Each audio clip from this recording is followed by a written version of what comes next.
ഈ ഓസ്ട്രേലിയയിൽ property invest ചെയ്യുന്ന ആൾക്കാരുടെ ഒരു പെർസെൻറ്റേജ് എടുക്കുകയാണെങ്കിൽ അതിനകത്ത് 72% ആൾക്കാരും ഒരൊറ്റ പ്രോപ്പർട്ടി വാങ്ങിയിട്ട് അവിടെ സ്റ്റോപ്പ് ചെയ്യാണ് ചെയ്യുന്നത്. പിന്നെ രണ്ടാമത്തെ മൂന്നാമത്തെ പ്രോപ്പർട്ടി പർച്ചേസ് ചെയ്യാൻ അവർക്ക് സാധിക്കാറില്ല.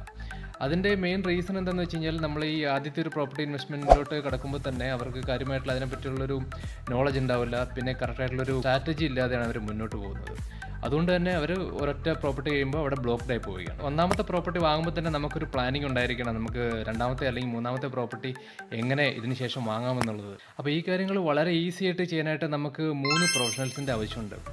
ഒന്നാമത്തെ ആളെന്ന് പറയുന്നത് ഒരു മോർഗേജ് ബ്രോക്കറാണ്, രണ്ടാമത്തെ ആളെന്ന് പറയുന്നത് ഒരു അക്കൗണ്ടൻറ്റ്, മൂന്നാമത്തത് ഒരു ബയേഴ്സ് ഏജൻറ്റ്. ഇവർ 3 പേരും നമ്മളെ ഏതൊക്കെ സ്റ്റേജിൽ ഏതൊക്കെ രീതിയിലാണ് സഹായിക്കാൻ പറ്റുന്നതെന്ന് നമുക്ക് നോക്കാം. അപ്പോൾ ആദ്യത്തെ ആളെന്ന് പറയുന്നത് ഒരു ഇൻവെസ്റ്റ്മെൻറ്റ് ഫോക്കസ്ഡ് മോർഗേജ് ബ്രോക്കറാണ്.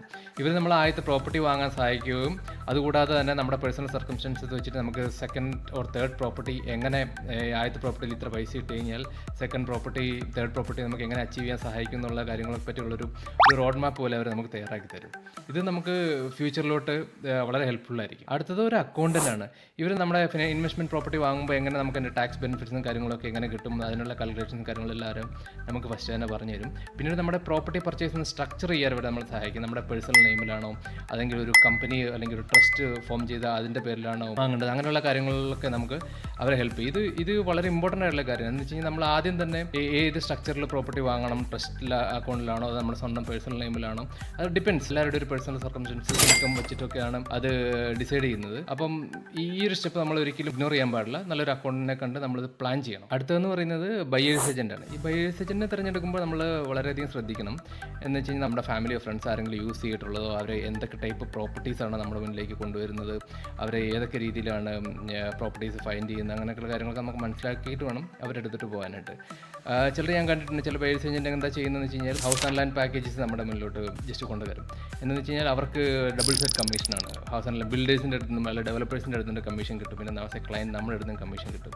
അപ്പോൾ അവർ അങ്ങനെയുള്ള കാര്യങ്ങൾ നമ്മളോട് പ്രൊമോട്ട് ചെയ്ത് അവരുടെ ഒരു ബെനിഫിറ്റിന് വേണ്ടി വർക്ക് ചെയ്യും, നമ്മുടെ ബെനിഫിറ്റിന് വേണ്ടിയല്ല അവർ വർക്ക് ചെയ്യുന്നത്. ആസ് എ നല്ലൊരു ബയേഴ്സ് ഏജൻറ്റ് എന്ന് പറഞ്ഞു കഴിഞ്ഞാൽ അവർ they have to work for the buyers. അതായത് നമ്മുടെ റിക്വയർമെൻറ്റ് എന്താണെന്ന് മനസ്സിലാക്കി, നമ്മുടെ ഗോൾസ് എന്താണെന്ന് മനസ്സിലാക്കി, നമ്മുടെ ഫ്യൂച്ചറിൽ നമുക്ക് എന്താണ് അച്ചീവ് ചെയ്യാൻ നമ്മൾ പ്ലാൻ ചെയ്യുന്നതെന്ന് മനസ്സിലാക്കി, അങ്ങനെയുള്ള കാര്യങ്ങൾക്ക് നമ്മുടെ കൂടെ നിന്ന് പ്രോപ്പർട്ടി കാണുകയും സബബ് സെലക്ട് ചെയ്യുകയും ആ പ്രോപ്പർട്ടിയുടെ ഡ്രോബാക്സും കാര്യങ്ങളും എല്ലാം കറക്റ്റായിട്ട് നമുക്ക് പറഞ്ഞു തരികയും, പിന്നെ അതുകൂടാതെ നമ്മൾ പ്രോപ്പർട്ടി ലാസ്റ്റ് നമ്മുടെ പ്രോപ്പർട്ടിക്ക് കിട്ടുന്നത് വരെ നമ്മുടെ കൂടെ നിന്ന് എല്ലാ കാര്യങ്ങളും ചെയ്തു തരികയും ചെയ്യുന്ന ആൾക്കാരാണ് ഈ ബയേഴ്സ് ഏജൻറ്റ്, നല്ലൊരു ബയേഴ്സ് ഏജൻറ്റ് എന്ന് പറയുന്നത്. അപ്പം അവരെ നമ്മൾ വളരെ വയസ്സായിട്ട് വേണം തിരഞ്ഞെടുക്കാനായിട്ട്. അപ്പോൾ ചുരുക്കം പറഞ്ഞാൽ ഈ 3 പ്രൊഫഷണൽസ് നമ്മുടെ കൂടെ ഉണ്ടെങ്കിൽ നമ്മളൊരു പ്രോപ്പർട്ടി ഓണർ എന്ന് മാത്രമല്ല, നമുക്ക് നല്ലൊരു പ്രോപ്പർട്ടി പോർട്ട്ഫോളിയോ തന്നെ നമുക്ക് ക്രിയേറ്റ് ചെയ്യാൻ പറ്റും. അപ്പോൾ എല്ലാവരും നല്ലൊരു ഡിസിഷൻ എടുത്ത് നല്ല പ്രൊഫഷണൽസിനെ കണ്ടുപിടിച്ച് മുന്നോട്ട് പോകുക. Happy investing. See next time. By.